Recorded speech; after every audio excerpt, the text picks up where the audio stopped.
Mi novia se convirtió en una mujer empoderada y me dejó, pero cuando tuvo que pagar su deuda de $50,000 volvió llorando. Nunca imaginé que una persona pudiera irse de tu vida no con un grito, no con una gran pelea, sino con una especie de desprecio silencioso que te deja pensando si en algún momento de verdad te quiso o simplemente te usó mientras le convenía.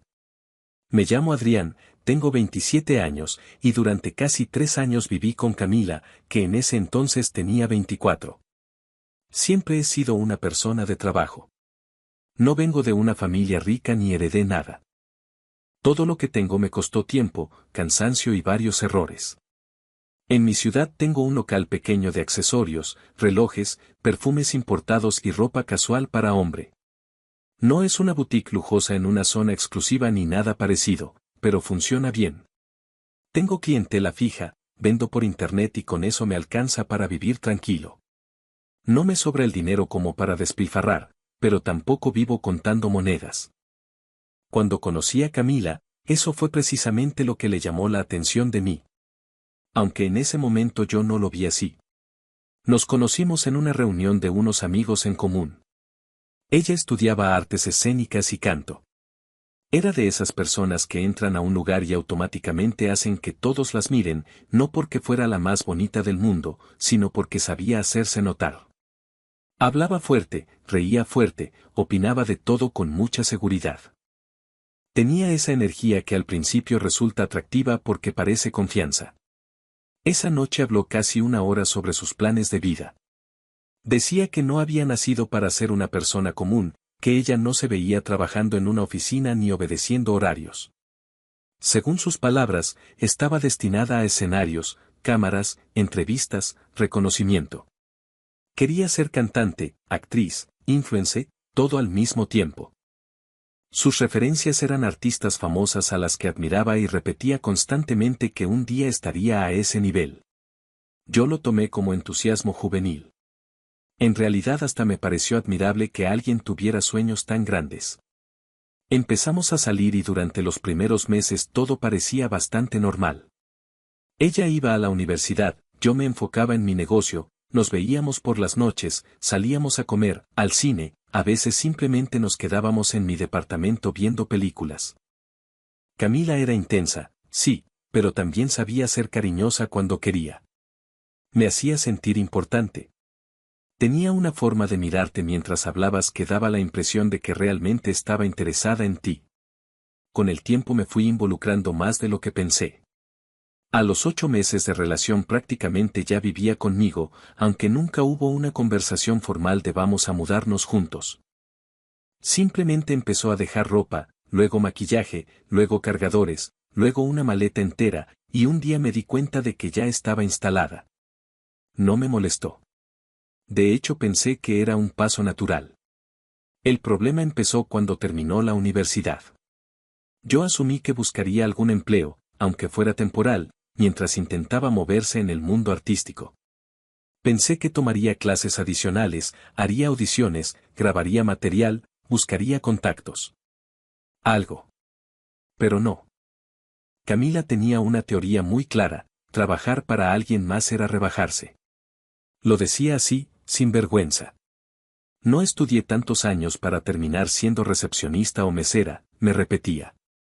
Yo trataba de explicarle que no tenía nada de malo empezar desde abajo, que muchísima gente construía sus sueños mientras sostenía otro trabajo, pero ella torcía la boca con fastidio. Eso es mentalidad de conformista, Adrián. La gente exitosa no pierde tiempo en tonterías. Al principio no discutía. Pensaba que necesitaba un poco de tiempo para aterrizar. 1 mes se convirtió en 2. 2 en 4. 4 en 6. Y Camila seguía sin producir un solo peso. Lo más frustrante no era únicamente que no trabajara, sino que tampoco hacía gran cosa para acercarse a sus metas. Subía historias cantando fragmentos de canciones conocidas, se tomaba fotos artísticas, pasaba horas viendo contenido de otras influencers y hablaba de proyectos enormes que nunca comenzaban. Siempre estaba planeando. Nunca ejecutando. Mientras tanto, sus gastos crecían. Primero eran cosas pequeñas. Unos zapatos porque un artista debe cuidar su imagen. Después ropa. Después maquillaje más caro. Después luces para grabarse. Después un micrófono que según ella era indispensable.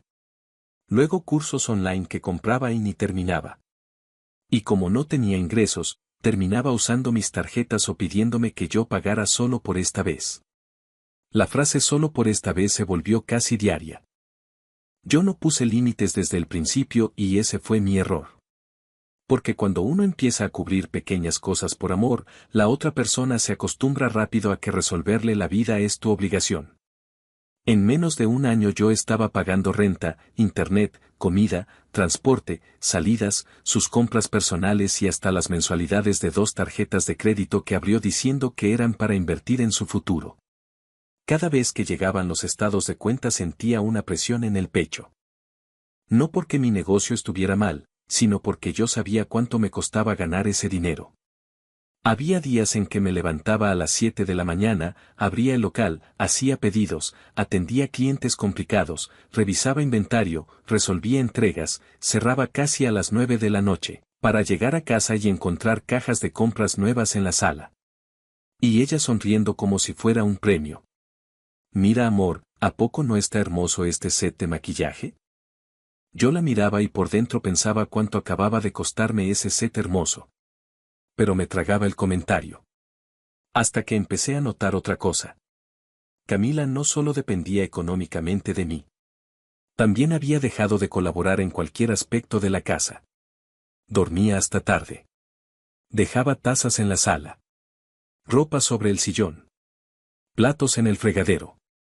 Envases de comida por todos lados. Si yo no limpiaba o no contrataba a alguien de vez en cuando, el departamento se volvía un caos. Una noche llegué agotado. Había tenido un día particularmente pesado porque uno de mis proveedores me había fallado y tuve que mover media ciudad para conseguir mercancía. Solo quería cenar y acostarme. Entré y encontré la cocina llena de recipientes, vasos sucios y restos de comida. Camila estaba tirada en el sofá viendo videos. Respiré hondo. Me senté frente a ella. Tenemos que organizarnos mejor, le dije con calma. Ni siquiera levantó la mirada al principio. ¿Con qué? Con todo. Gastos, limpieza, horarios, no puedo seguir haciéndome cargo de absolutamente todo. Ahí sí pausó el teléfono. Me miró como si acabara de decir una ofensa. ¿Qué quieres decir? Quiero decir que vivimos juntos. Lo lógico es que ambos aportemos.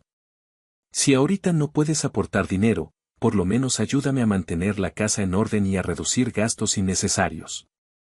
Su cara cambió de inmediato. No a tristeza. A molestia. ¿O sea que ahora soy tu empleada doméstica? Solté un suspiro. No dije eso. Prácticamente sí. Camila, estoy hablando de responsabilidades normales. Se incorporó lentamente y cruzó los brazos. Sabía que esto iba a pasar. Sabía que en algún momento ibas a sacar en cara todo.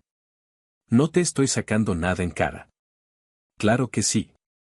Me estás diciendo que como no gano dinero tengo que ponerme a limpiar. Su tono ya era cortante. Yo todavía intentaba mantener la conversación en un nivel racional. No. Te estoy diciendo que somos adultos y esto no puede seguir siendo unilateral. Ella soltó una risa seca. Unilateral, qué palabra tan empresarial. No respondí. Y entonces vino la frase que por primera vez me hizo sentir algo parecido a vergüenza ajena. Adrián, tú no entiendes cómo funciona la gente que va a triunfar. La miré sin hablar. Ella continuó. Las personas con visión no se distraen en tareas pequeñas. Toda mi energía tiene que estar puesta en construir mi imagen y mi carrera. Por un momento pensé que estaba bromeando. Pero no. Lo decía totalmente en serio.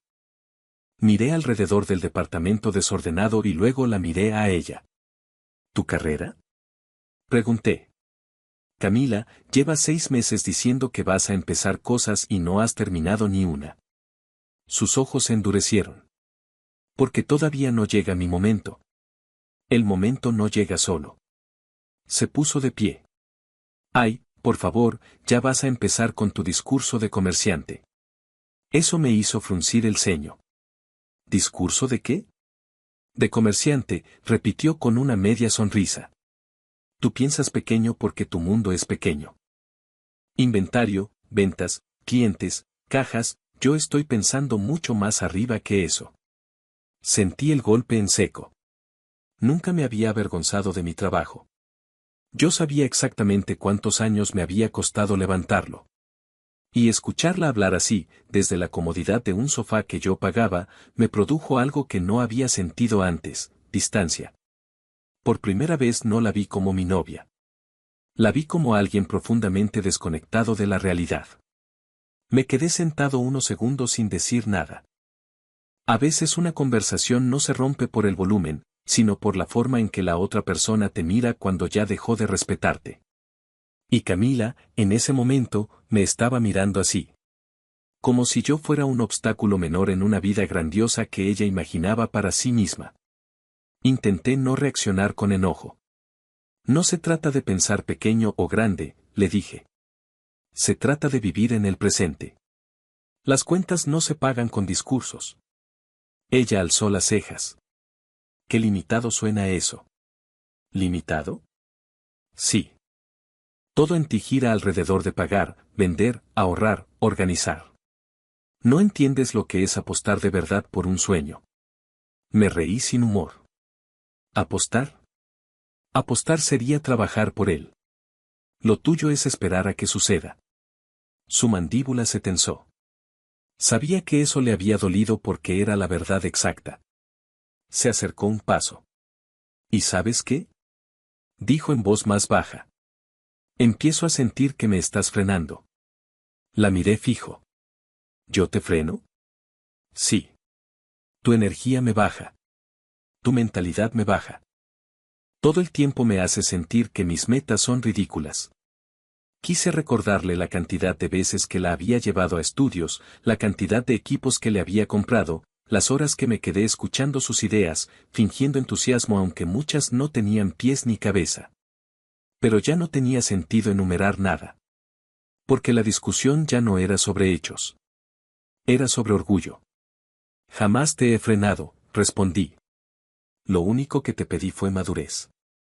Ella soltó una carcajada breve, casi despectiva. Madurez, dice el señor Perfumes. Esa frase me cayó peor de lo que debería. No por el comentario en sí, sino por la intención. Había veneno. Mi trabajo te ha dado de comer durante 2 años, le dije por primera vez con frialdad. Camila entrecerró los ojos. ¿Temporalmente? ¿Temporalmente? Sí, Adrián. Temporalmente. Porque cuando yo esté donde voy a estar, esto, hizo un gesto vago señalando alrededor, como si incluyera mi negocio, mi departamento y hasta mi forma de vida, esto no va a significar nada. Sentí que algo dentro de mí se apagaba. No exploté. No grité. Simplemente la observé como si estuviera viendo una versión de ella que había ignorado demasiado tiempo. Y seguía hablando. Yo necesito a mi lado a alguien que piense en grande, que me impulse, no a alguien que me venga con listas de gastos y platos sucios. ¿Entonces qué quieres? Pregunté. Me sostuvo la mirada. No sé si quiero seguir así. Hubo un silencio pesado. Yo esperaba, no sé, una grieta emocional, una duda, una señal de tristeza. No hubo ninguna. Solo convicción soberbia. Y eso me dio una tranquilidad extraña. Porque entendí que no estaba perdiendo a alguien que luchaba por la relación. Estaba viendo irse a alguien que ya se sentía por encima de mí. Si no quieres seguir, dije finalmente, no voy a detenerte. Creo que no esperaba esa respuesta. Parpadeó. Por un instante noté desconcierto. Tal vez esperaba que yo rogara, que intentara convencerla, que le recordara momentos bonitos. No lo hice. Entonces, como si necesitara recuperar el control, caminó hacia la habitación. Abrió el closet con brusquedad. Empezó a sacar ropa, bolsos, zapatos, maquillaje. Yo seguía sentado. La escuchaba moverse de un lado a otro metiendo cosas en dos maletas medianas. Cada cierre, cada cajón, cada golpe contra el piso sonaba definitivo. Pasaron casi 20 minutos así. En otro momento de mi vida me habría levantado a detenerla. Aquella noche no. Solo miraba. Cuando salió al fin con las maletas, se quedó frente a la puerta. Esperó. Yo lo noté. Esperó alguna frase. Un no te vayas. Un hablemos. Un te necesito. Pero no encontró nada. Lo único que dije fue: llévate también las cajas que están debajo de la cama. Son tuyas. Su expresión se endureció. Volvió por ellas. Regresó. Y antes de abrir la puerta soltó: te vas a arrepentir cuando me veas triunfar. No respondí. Se fue. La puerta cerró y el departamento quedó en silencio. Un silencio raro. No triste. Raro. Me senté ahí varios minutos mirando la pared. Esperando que llegara la angustia. No llegó. Lo primero que sentí fue cansancio. Un cansancio profundo, como cuando terminas de cargar algo pesado durante demasiado tiempo y recién cuando lo sueltas te das cuenta del dolor en la espalda. Esa noche dormí casi 10 horas seguidas. Al día siguiente me desperté confundido por mi propia calma. Pensé que tal vez era un shock temporal. Que en unos días me iba a pegar la nostalgia. Pero los días pasaron y lo que apareció no fue nostalgia. Fue alivio. Alivio económico, para empezar. ¿En cuánto terminó ese mes hice cuentas? Por primera vez en muchísimo tiempo mi tarjeta no estaba llena de consumos absurdos. No había pedidos de maquillaje de madrugada. No había transferencias para taxis a lugares innecesarios. No había membresías de cursos fantasmas. No había ropa nueva cada 3 días. Mis ingresos empezaron a sentirse como ingresos y no como dinero evaporándose. Después vino otro alivio. El mental. Llegaba a casa y estaba limpia. Silenciosa. Ordenada. Podía sentarme a cenar sin escuchar discursos sobre fama, sin tener que medir cada palabra para no iniciar una pelea ideológica sobre mentalidad mediocre. Volví a ver amigos que había dejado de frecuentar. Empecé a ir al gimnasio otra vez. Incluso dormía mejor. Y fue incómodo admitirlo, pero mientras más pasaban las semanas, menos la extrañaba. No porque nunca la hubiera querido. Sí la quise. Pero había querido una versión de ella que en realidad existió muy poco tiempo. La mujer de la que me enamoré y la que se fue con sus maletas ya no eran la misma persona. Pasaron casi 4 meses sin saber nada. Ni mensajes. Ni llamadas. Ni indirectas. Nada. Y sinceramente pensé que así se iba a quedar. Hasta que una tarde, mientras cerraba caja en el local, vi una notificación de un número que todavía tenía guardado. Camila. Solo decía: hola. Te vi hoy de lejos. ¿Te ves bien? Lo leí. Dejé el celular boca abajo. No respondí. 2 días después llegó otro. He pensado mucho en nosotros. Creo que las cosas terminaron muy mal. Ese sí me hizo exhalar con fastidio. No por dolor. Por intuición. Había algo oportunista en el tono. No era un mensaje nacido de culpa. Parecía un tanteo. Como cuando alguien mete el pie en una puerta para ver si aún puede abrirse. Seguí sin responder. Pero no se rindió. 3 días más tarde. Sé que estás molesto, pero me gustaría que habláramos como adultos. Luego. No todo fue malo entre nosotros. Después. Extraño tu compañía. Era curioso. La mujer que se había ido hablándome como si yo fuera poca cosa ahora escribía con una suavidad casi humilde. No me convencía. Yo conocía demasiado bien su ego como para creer en un cambio tan repentino. Aún así no bloqueé el número. No por interés. Por observación. Quería ver hasta dónde iba a llegar. Y llegó. Una semana después fui al café que estaba a 2 calles del local. Era un sitio pequeño donde a veces almorzaba cuando no quería regresar a casa. Pedí un sándwich y café. Estaba revisando pedidos en el teléfono cuando escuché. ¿Adrián?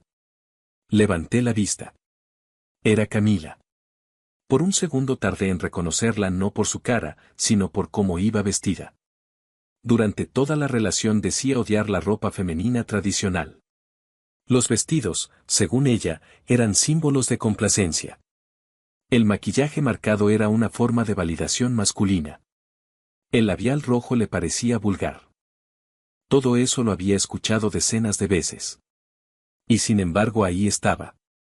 Vestido ajustado color claro. Cabello arreglado con ondas. Maquillaje evidente. Labial. Perfume dulce. Sonrisa ensayada. Parecía una versión construida para gustar. No para ser ella. Hola, respondí. ¿Puedo? Sin esperar realmente permiso se sentó frente a mí. La observé unos segundos.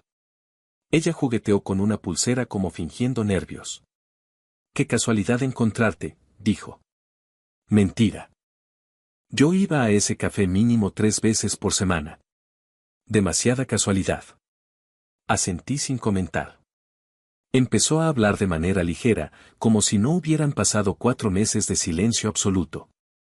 Que había estado reflexionando. Que estaba más madura. Que entendía muchas cosas ahora.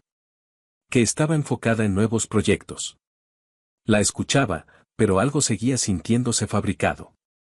Como si cada frase estuviera elegida para sonar correcta.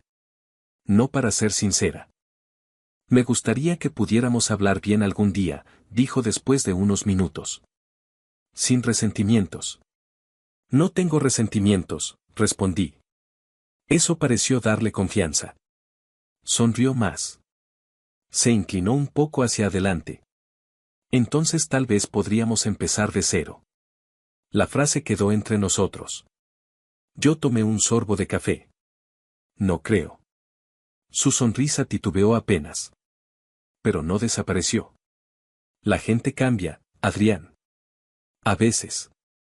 Yo he cambiado mucho. No respondí. Porque honestamente no parecía cambio. Parecía estrategia. Se quedó mirándome unos segundos. Y luego, con una voz más suave, preguntó. ¿Todavía vives en el mismo departamento? Ahí entendí que esto apenas estaba empezando. No respondí de inmediato. Solo la miré. Camila sostuvo mi silencio con una sonrisa pequeña, de esas que intentan parecer inocentes pero tienen intención detrás. Sí, dije al fin. Sigo ahí. Qué bien, murmuró, bajando la vista como si la información le importara más de lo normal. La conversación no duró mucho más. Ella insistió un poco en que deberíamos vernos con calma, yo respondí con frases neutras y al final se levantó. Antes de irse, me tocó ligeramente la mano. Un gesto calculado. Me alegró verte, dijo. Asentí. La vi salir del café y por primera vez desde que apareció de nuevo sentí una incomodidad concreta. No era nostalgia. Era desconfianza.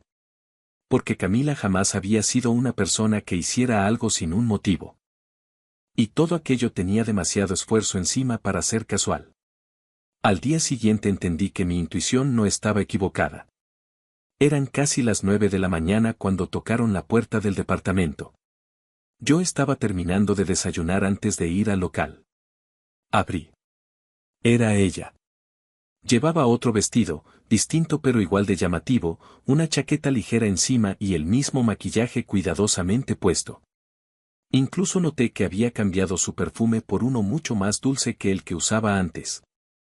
Perdón por venir sin avisar, dijo con una voz extrañamente suave, pero necesitaba hablar contigo en serio. Debí decirle que no. Debí cerrar la puerta. Pero pudo más la curiosidad. Me hice a un lado y la dejé entrar.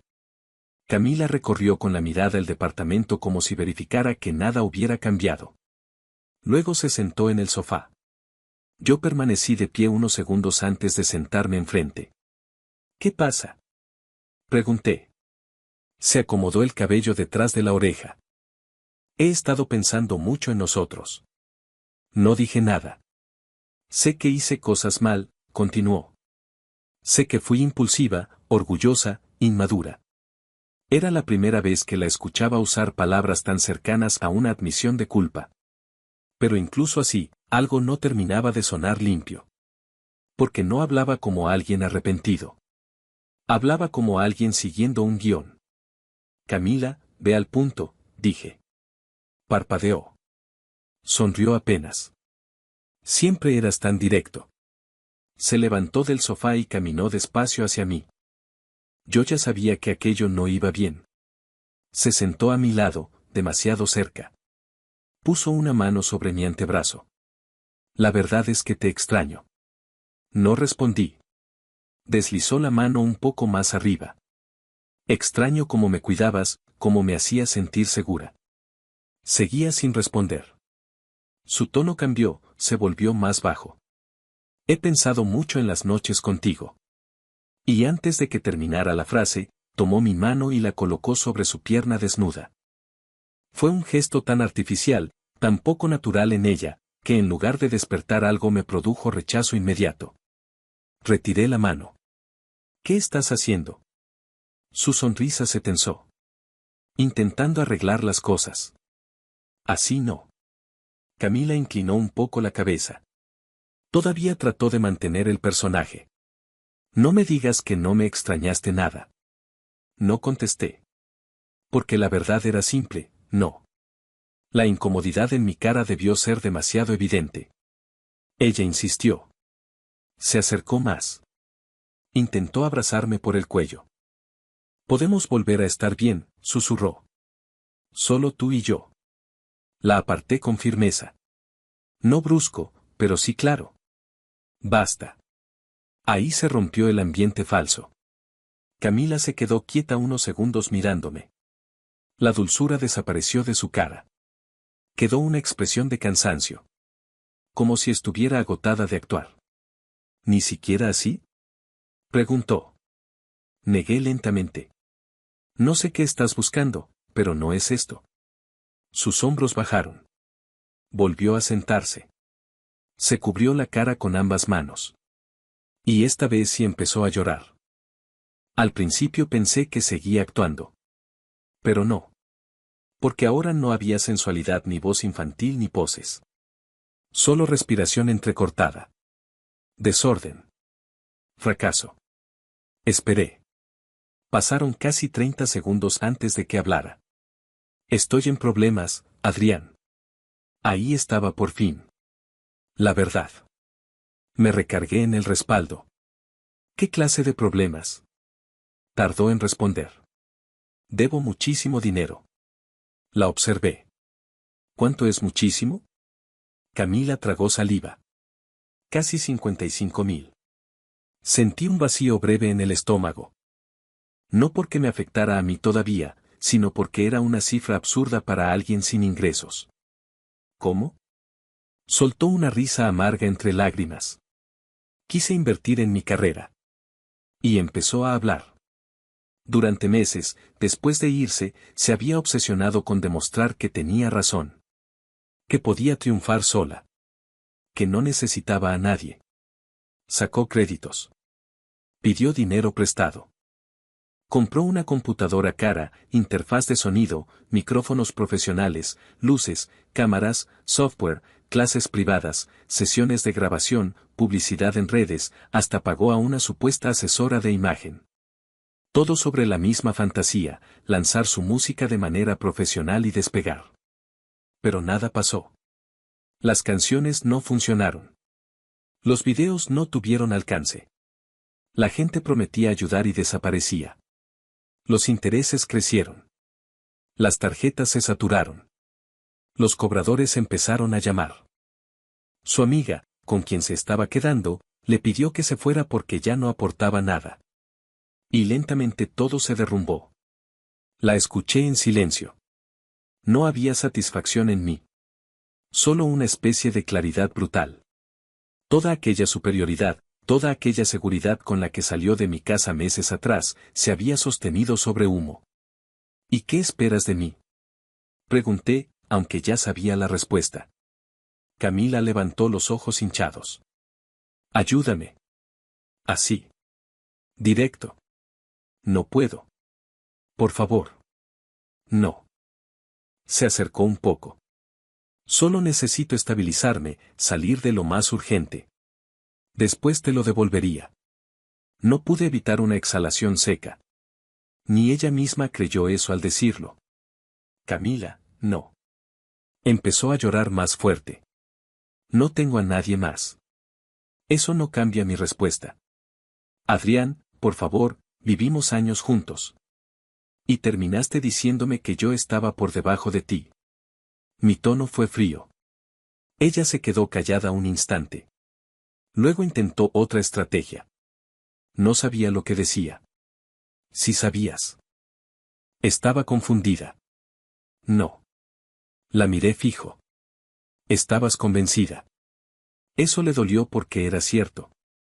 Se limpió las lágrimas con rabia. ¿Entonces vas a dejarme hundirme? No te estoy hundiendo yo. Silencio. Su respiración cambió. El llanto se fue apagando. Y entonces vi algo que reconocí enseguida, resentimiento. Cuando habló otra vez, su voz ya no era de súplica. Era dura. No pensé que fueras tan cruel. No es crueldad. Es límite. Después de todo lo que te di. Solté una risa incrédula. ¿Qué me diste? Esa pregunta la hirió. Se puso de pie de golpe. Perfecto, dijo secándose la cara. Si así quieres hacerlo. Yo también me levanté. Camila, es hora de que te vayas. Pero no caminó hacia la puerta. Se quedó ahí, mirándome con una frialdad nueva. Y dijo lentamente. Si yo quisiera, podría complicarte mucho la vida. No contesté.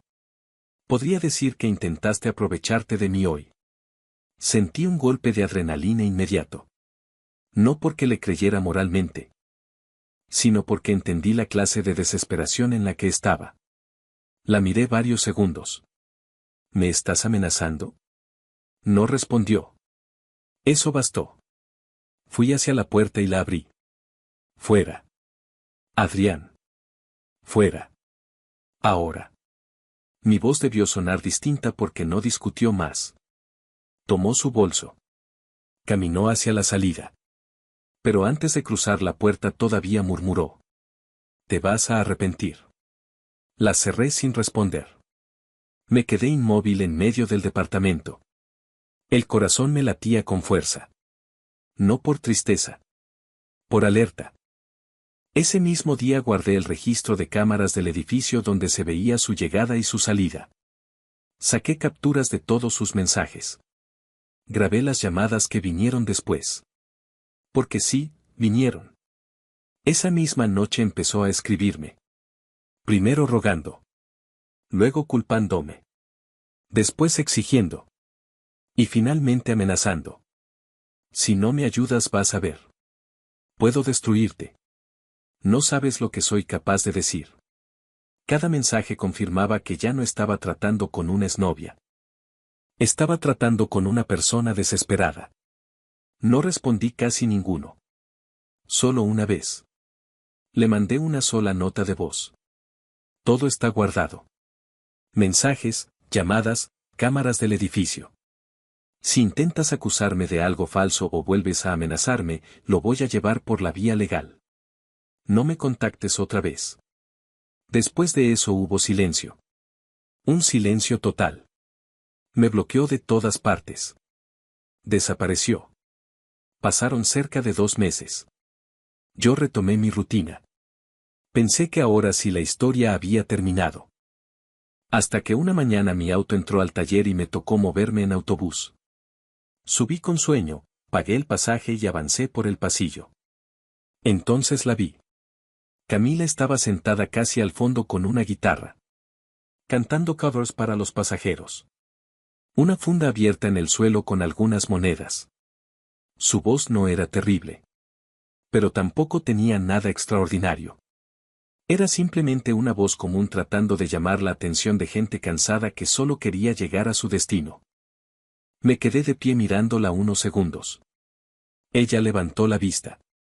Me reconoció. Nuestros ojos se cruzaron. No sonrió. No hizo gesto alguno. Solo siguió cantando como si yo fuera otro pasajero más. Y en ese instante entendí algo. No sentí victoria. No sentí lástima. Solo comprendí con una claridad casi fría que algunas personas pasan tanto tiempo creyéndose destinadas a algo inmenso que nunca aprenden a construir nada real. Cuando llegó mi parada, bajé del autobús. No miré atrás. Y esa fue la última vez que la vi. A veces la vida no castiga con dramas espectaculares. A veces simplemente te deja frente al resultado exacto de tus propias decisiones.